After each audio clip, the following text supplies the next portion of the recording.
Stop stop stop stop.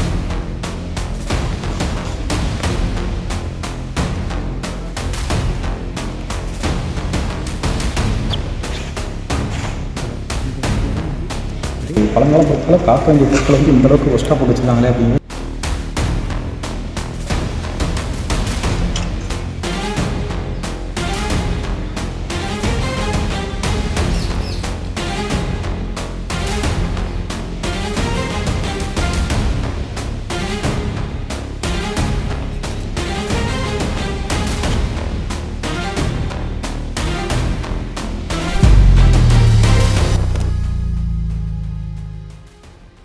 ஆயுர்வேதம் ஒரு பொக்கிஷம், நம் ஆயுள் நீட்டக்கும் அற்புதம்.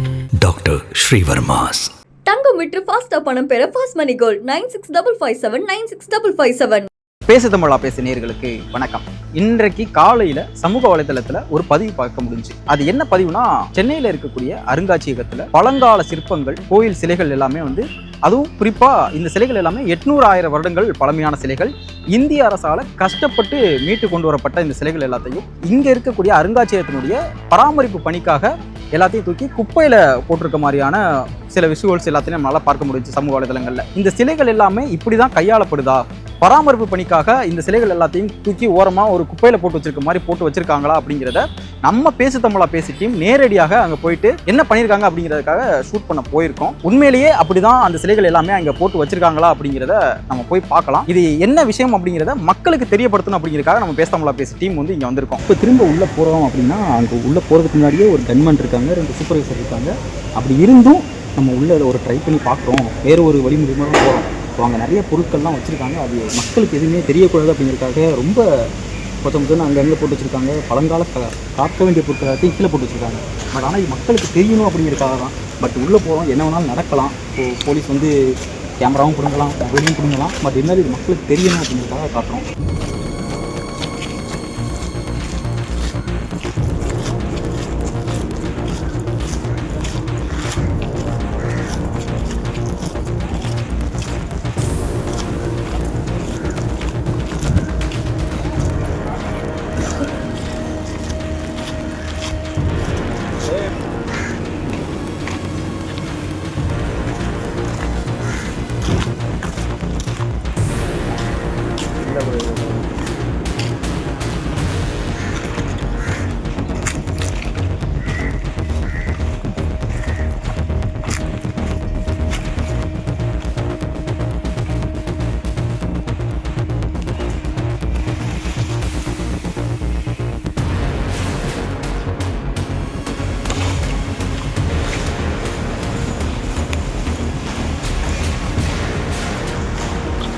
ஸ்பாட் இந்த இடத்துல தான் வந்து நிறைய சமஸ்யா.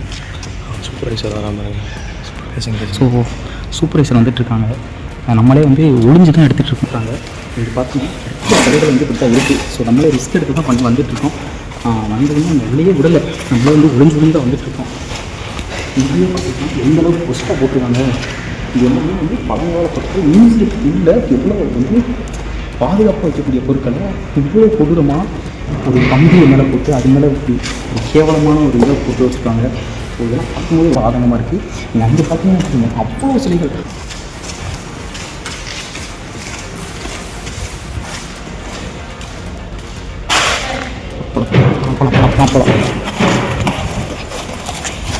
நம்ம உள்ளே வந்து ஒரு 2 இடங்களை பார்க்க முடிஞ்சு நம்மளால்.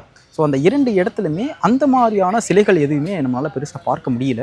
ஆனால் இன்னொரு இடம், ஸோ டோட்டலாக இந்த அருங்காட்சியகத்திற்கு பின்னாடி ஒரு இடம் இருக்குது. அந்த இடத்துல தான் ரெனோவேஷன் பண்ணி மொத்தமாக போயிட்டுருக்கு. அந்த இடத்த பார்த்தோம் அப்படின்னாலே ரொம்ப குப்பை மாதிரியான ஒரு இடங்கள் தான் அந்த இடம். ஸோ இந்த மாதிரி இடத்துல இவ்வளோ பழமையான பொருட்கள், ஒரு பாதுகாக்கப்பட வேண்டிய ஒரு பொருட்களை போட்டு வச்சுருக்காங்களா அப்படிங்கிறத பார்க்கும்போதே நமக்கே ஒரு ஆதங்கமாக இருக்குது.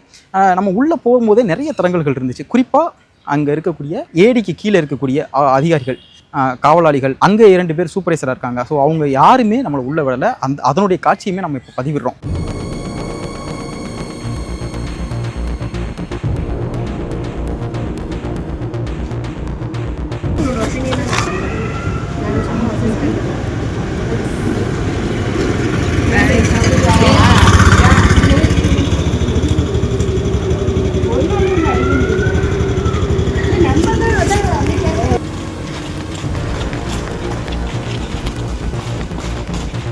ஓகே தான் ப்ரோ. மக்களுக்கு வந்து எல்லாருக்குமே தெரியும்னு நினைக்கிறேன். இப்போ நம்ம எவ்வளோ கஷ்டப்பட்டு உள்ளே போய் அந்த ரிஸ்க் எடுத்து அந்த ஃபுட்டேஜ் எடுத்துருந்தோம் நம்மளுக்கு தெரியும்.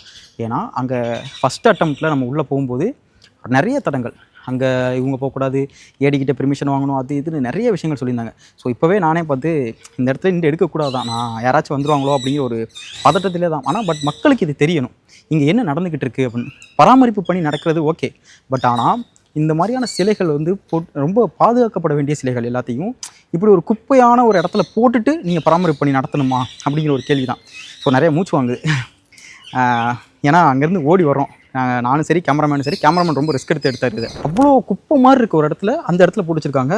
அதை கண்காணிக்கிறதுக்கு 2 பேர், ஒரு சூப்பர்வைசர், இந்த சைடு ஒரு கன்மேன். கேட்டால் நீங்கள் உள்ளே போகக்கூடாது, நீங்கள் உள்ளே போய் கவரேஜ் பண்ணக்கூடாது, ஃபோட்டோ எடுக்கக்கூடாது. ஏற்கனவே ஒரு ஃபோட்டோ எடுத்து சமூக வலைதளத்தில் இந்த மாதிரி வைரல் ஆனது அப்படிங்கிறத இவங்களுக்கு தெரிஞ்சிருக்கு. அதாவது இங்கே பராமரிப்பு பணி நடக்கிற எல்லாத்துக்குமே தெரிஞ்சிருக்கு இந்த மாதிரி ஒரு ஃபோட்டோ வந்து வைரல் ஆகிட்டுருக்கு, நம்ம இந்த குப்பை மாதிரி போட்டிருக்குது அப்படிங்கிறது. ஆனால் தெரிஞ்சு இருந்தும் நீங்கள் ஆள் போட தெரிஞ்சவங்களுக்கு அதை இன்னும் ஒரு சேஃபான ஒரு பிளேஸில் எடுத்து கொண்டு போய் வச்சு அதை பாதுகாக்கணும்னு தெரியல. ரொம்ப பழங்கால சிலைகள், 800-1000 ஆண்டுகள் பழமையான சிலைகள், ஹொய்சாளர்கள் காலத்து சிலைகள், இன்னும் நிறைய சிலைகள் இருக்குது. நம்ம படங்கள்லையோ சரி, குறிப்பாக எங்கேயோ ஒரு இடத்துல சோழர்களை பற்றியோ இல்லை பாண்டிய மன்னர்களை பற்றியோ தமிழ் மன்னர்களை பற்றி ரொம்ப பெருமையாக எழுதுனா அதை கூஸ்பம்ஸ் ஆகி ரொம்ப பெருமையாக நினைக்கிறோம். ஆனால் இந்த மாதிரி ஒரு விஷயம் நடக்கும் பொழுது நிறைய பேர் இதை சாதாரணமாக கடந்து போயிடுறோம். இதை கண்டிக்கிறதுக்கு கூட இங்கே ஆள் இல்லை, இதை என்னென்னு கேள்வி கேட்குறது கூட ஆள் கிடையாது. இங்கே இருக்கக்கூடிய தமிழ் பாரம்பரிய கலாச்சாரம் சார்ந்த விஷயங்கள், அதனுடைய விழுமியங்கள் எல்லாமே வந்து இன்றைக்கி இந்த நிலைமையில் இருக்குது.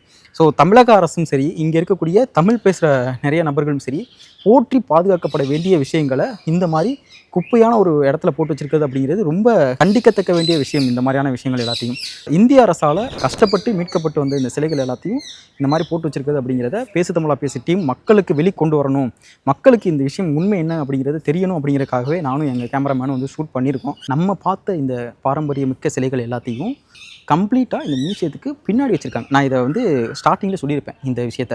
ஸோ இந்த பொருட்கள் எல்லாமே கம்ப்ளீட்டாக பின்னாடி இருக்குது. இது 2 கேட்டை தாண்டி தான் உள்ளே போகணும். அதாவது இதை கண்காணிக்கிறதுக்கு சூப்பர்வைசர் போட்டிருக்காங்க. அவங்க எல்லாருமே அந்த சிலைக்கு பக்கத்தில் இருக்காங்க. அந்த சிலைக்கு பக்கத்தில் ஒரு கன்மேன் இருக்கார், 2 சூப்பர்வைசர் இருக்காங்க. ஸோ இவங்க வந்து அந்த சிலைக்கு முன்னாடி இருக்காங்க. நாங்கள் இந்த சைடு பேக் டோர் வழியாக ஒரு சிதிலம் அடைஞ்ச ஒரு கட்டிடம் இருக்குது. அந்த கட்டிடத்துக்குள்ளேயும் நிறைய வரலாற்று சிறப்பு வாய்ந்த சிலைகள் எல்லாமே அந்த கட்டிடத்துக்குள்ளே போட்டிருக்காங்க. அதையுமே நீங்கள் இப்போ விஷுவலாக பார்த்துருப்பீங்க. ஸோ அதை வழியாக தான் நம்ம உள்ளே போகிறோம். நம்ம எடுத்துக்கிட்டு இருக்கும்போதே ஆள் வந்துட்டாங்க. ஸோ நம்மளால் ஃபுல்லாத்தையும் அதை கவர் பண்ணி மக்களுக்கு என்னங்கிறத காட்ட முடியல. ஓகே, இந்த காணொலியினுடைய இறுதியாக பேசு தமிழா பேசு டீம் வந்து இங்கே யாரையும் குறை சொல்வதற்கோ குற்றம் சாட்டுவதற்கோ வந்து நிற்கலை. யாரையும் கை நீட்டி இவங்க தான் குறை இவங்க தான் குற்றம் அப்படிங்கிறத சொல்ல வரல. பேசு தமிழா பேசு டீமுடைய கோரிக்கை என்னென்னா, இந்த பாரம்பரியமிக்க சிலைகள், இந்த பாதுகாக்க வேண்டிய இந்த வரலாற்று பொக்கிஷங்களை சரியான முறையில் பாதுகாக்கணும், சரியான முறையில் பராமரிக்கணும் அப்படிங்கிறதான் பேசு தமிழா பேசு டீமுடைய ஒரே ஒரு கோரிக்கை. ஓகே, இந்த மொத்த கலாபரங்களுக்கு மத்தியில் இந்த எல்லா விஷயங்களையுமே பார்த்துட்டு அப்படியே வெளியில் வரும்போது தான் அப்படியே அந்த கன்னிமாரா நூலகங்களுக்கு நம்ம பார்த்தீங்கன்னா தெரியும், நம்ம கேமராமேன் காட்டுவார். இப்போ அந்த கன்னிமாரா நூலகத்துக்கு அப்படியே ஆப்போசிட்டில் ஒரு ஒயின் ஷாப். முதலமைச்சராக நம்ம விஜய் அவர்கள் பதவியேற்ற உடனே 217 கடைகளை வந்து மூடப்படும், குறிப்பாக பள்ளிகள், கோயில்கள், கல்லூரிகள் பக்கத்தில் இருக்கக்கூடிய இந்த டாஸ்மாக் எல்லாமே மூடப்படும் அப்படின்னு சொன்னாங்க. ஸோ தமிழ்நாட்டிலேயே மிகப்பெரிய நூலகம் கன்னிமாரா நூலகம். இந்த கன்னிமாரா நூலகத்துக்கு அப்படியே ஆப்போசிட்டில் இந்த ஒயின் ஷாப் இருக்குது. ஸோ கேமராமேன் இப்போ நல்லா தெளிவாக காட்டுவார்னு நினைக்கிறேன். நம்ம கன்னிமாரா நூலகத்துலேருந்து அப்படியே வெளியில் வந்தோம் அப்படின்னா இந்த ஒயின் ஷாப் அமைஞ்சிருக்கு. இங்கே வரக்கூடிய ஆட்களுக்கு, இங்கே வந்து படிக்கக்கூடிய மக்களுக்கு இது எவ்வளோ இடையூறாக இருக்கும் அப்படிங்கிறது மக்களாக உங்களுக்கு நல்லாவே தெரியும்னு நினைக்கிறேன். ஸோ நிறைய நபர்கள் வர்றாங்க, பெண்கள் வர்றாங்க, வயதான நபர்கள் வர்றாங்க, இப்படி நிறைய நபர்கள் வர்றாங்க. இவங்களுக்கு எவ்வளோ இடையூறாக இந்த டாஸ்மாக் இருக்குது அப்படிங்கிறது அரசுக்கு தெரியுமா தெரியலையா அப்படிங்கிறது ஒரு $1 மில்லியன் கொஸ்டினாக இருக்குது. எதிர்த்தாப்புலேயே ஒரு மிஞ்சி போனால் 20 அடி டிஸ்டன்ஸில் தான் இருக்கும்.